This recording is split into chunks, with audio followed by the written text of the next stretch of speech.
اعوذ باللہ من الشیطان الرجیم بسم اللہ الرحمن الرحیم وَيَزِيدُ اللَّهُ الَّذِينَ اهْتَدَوْا هُدًى، اور اللہ تعالیٰ ان لوگوں کی ہدایت میں اضافہ کرتا ہے جو ہدایت کی راہ اختیار کریں۔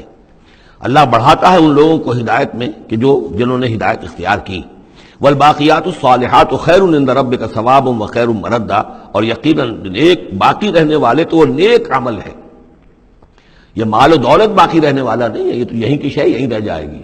باقیات الصالحات، بقا اگر ہے، دوام ہے انسان کے ساتھ، اس عالم آخرت میں جانے والی کوئی شے ہے تو باقیات الصالحات ہے، وہ تو نیک کام ہے۔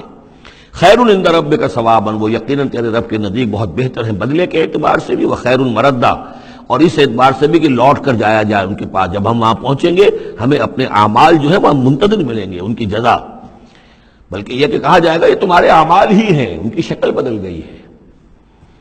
افرائیت الذی کفر بآیاتنا وقال لأوتین مالا وولدا، کہ کیا تم نے دیکھا اس شخص کو جو ہماری آیات کا تو کفر کرتا ہے اور کہتا ہے مجھے تو لازماً ملے گا، مال بھی ملے گا اور اولاد بھی ملے گی۔ یہ وہی بات سمجھ لیجیے سورہ کہف میں آ چکی ہے کہ اس نے کہا تھا وَلَئِن رُدِدتُّ إِلَىٰ رَبِّي لَأَجِدَنَّ خَيْرًا مِنْهَا مُنْقَلَبًا، تم جو ہو جوتیاں پھٹکار رہے ہو یہاں پر بھی، تمہیں وہاں بھی کچھ نہیں ملنا۔ اگر واقعی آخرت ہو ہی گئی، اول تو مجھے گمان نہیں، میں نہیں سمجھتا کہ وما اظن الساعۃ قائمۃ ولئن رددت الی ربی لاجدن خیرا منہا منقلبا، تو مجھے وہاں پر بھی اچھا ہی ملے گا جیسے یہاں اچھا ملا ہوا ہے۔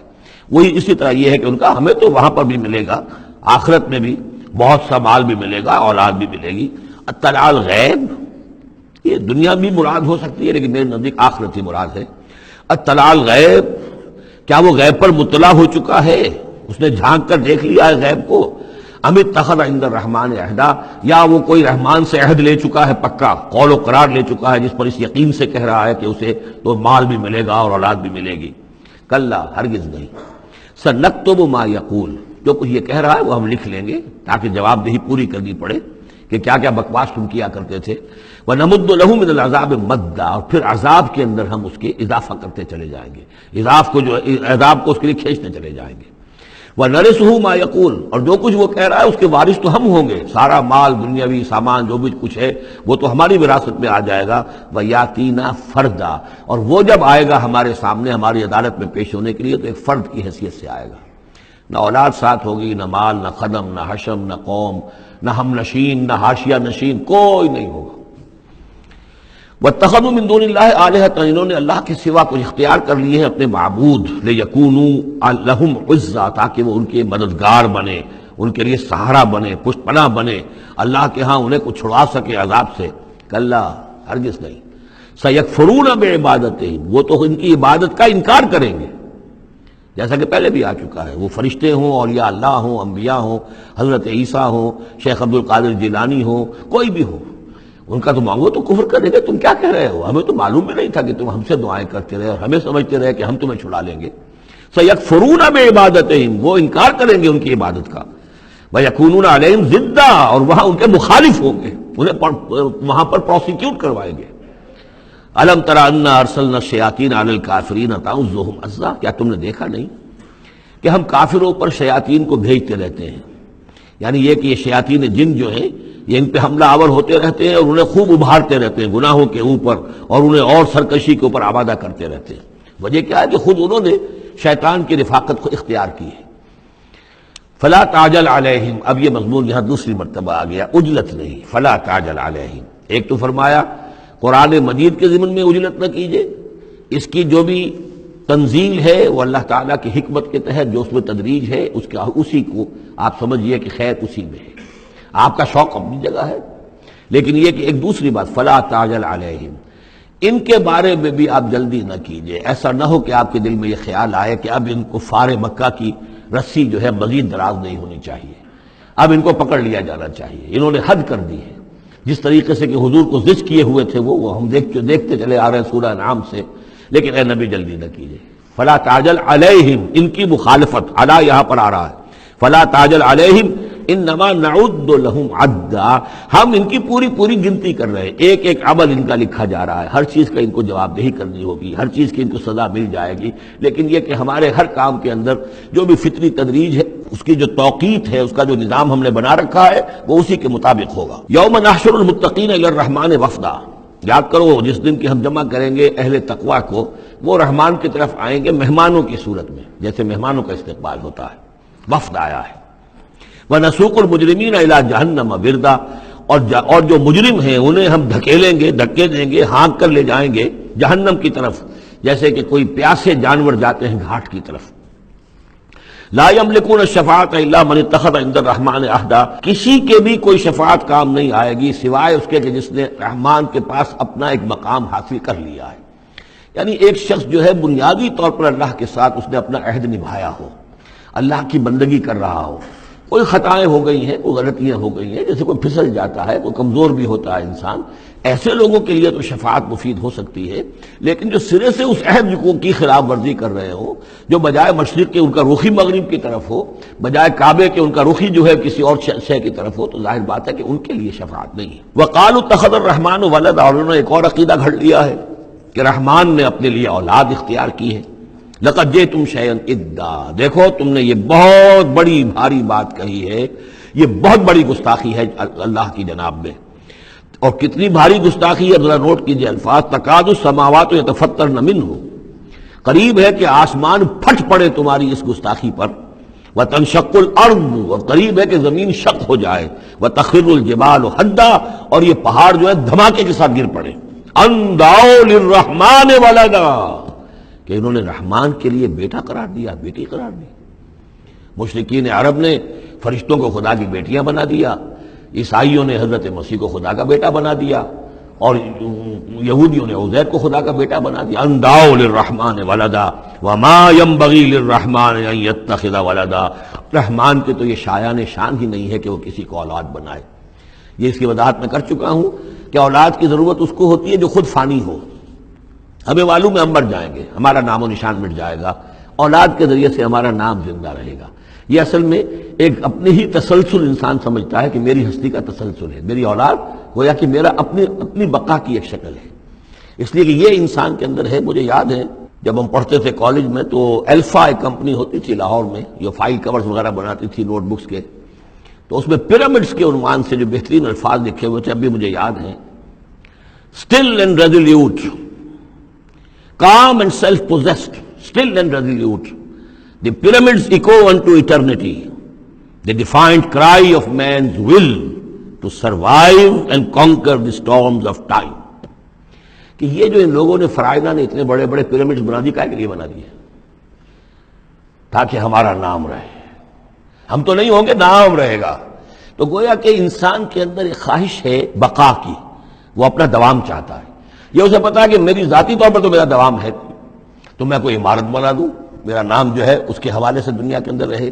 اور یہی معاملہ اولاد کا ہے کہ اولاد سے انسان کو سب سے زیادہ جو اس کو خواہش ہوتی ہے وہ اپنا بقا، اپنا تسلسل۔ وہ سمجھتا ہے کہ میری اپنی کنٹینیوٹی ہے کہ جو میری اولاد کے ذریعے سے۔ ظاہر بات ہے کہ اللہ ہمیشہ خود باقی رہنے والا ہے، تو اس کے شایان شان ہی نہیں ہے کہ وہ کسی کو اپنی اولاد بنائے، اسے کوئی ضرورت ہی نہیں ہے۔ تو تمہارے لیے ہے معاملہ کہ تم فانی ہو، لہذا تمہیں ضرورت ہے کہ کوئی تمہارا نام لیوا باقی رہے۔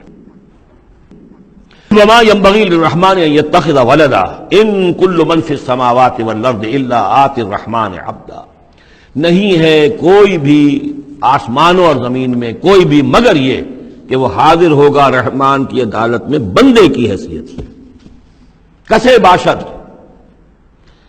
جبکہ ہمیں معلوم ہے کہ محمد رسول اللہ صلی اللہ علیہ وسلم بھی حاضر ہوں گے تو بندے کی حیثیت سے، عبدہ ورسول، عبد۔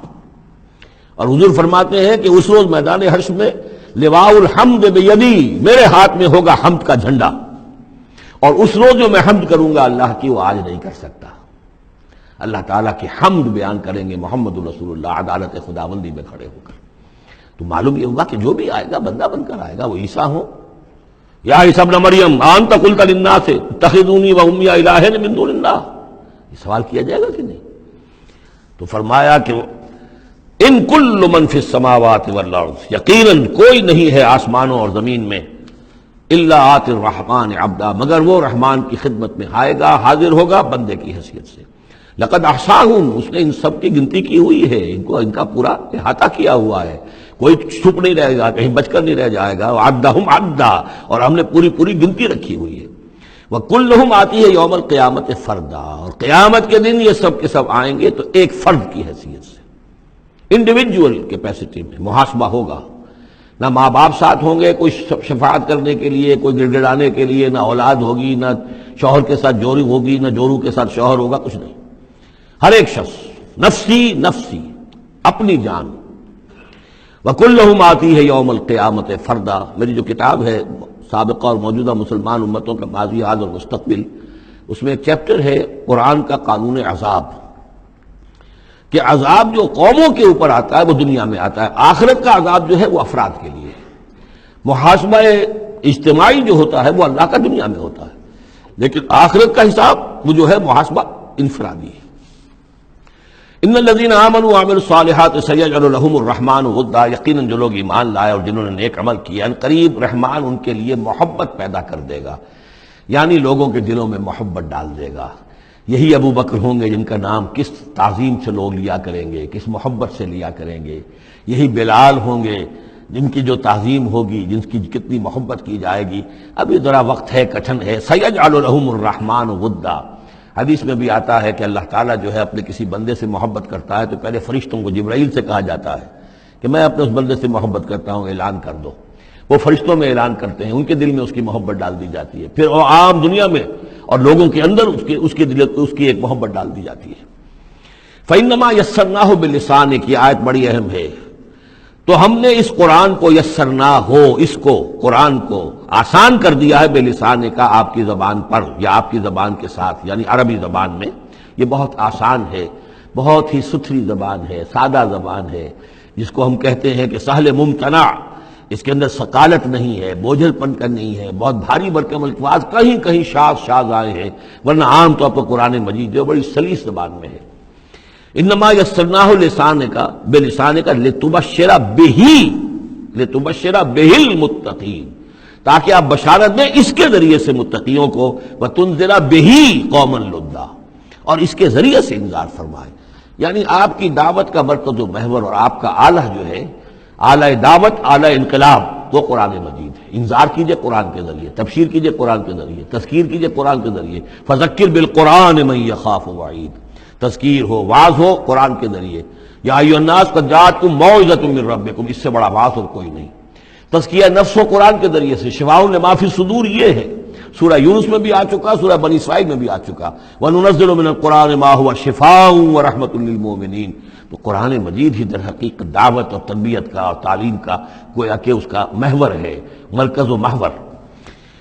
فَإِنَّمَا يَسَّرْنَاهُ بِلِسَانِكَ لِتُبَشِّرَ بِهِ الْمُتَّقِينَ وَتُنذِرَ بِهِ قَوْمًا لُدًّا وَكَمْ أَهْلَكْنَا قَبْلَهُم مِّن قَرْنٍ، اور ان سے پہلے ہم نے کتنی ہی قوموں کو ہلاک کیا۔ هَلْ تُحِسُّ مِنْهُم مِّنْ أَحَدٍ، ان میں سے کسی کی کوئی آہٹ تمہیں نظر آتی ہے؟ کہیں کوئی باقی ہے نام و نشان؟ کہیں عاد کا کوئی نام و نشان باقی ہے؟ اور تسمع لهم رکزا، یا کہیں ان کی کوئی بھنک تمہارے کان میں آتی ہے؟ معلومات نسیم منسیہ، ختم ہو گئے۔ تو اسی طریقے سے یہ آج اکڑ رہے ہیں، ان کا حال بھی یہی ہو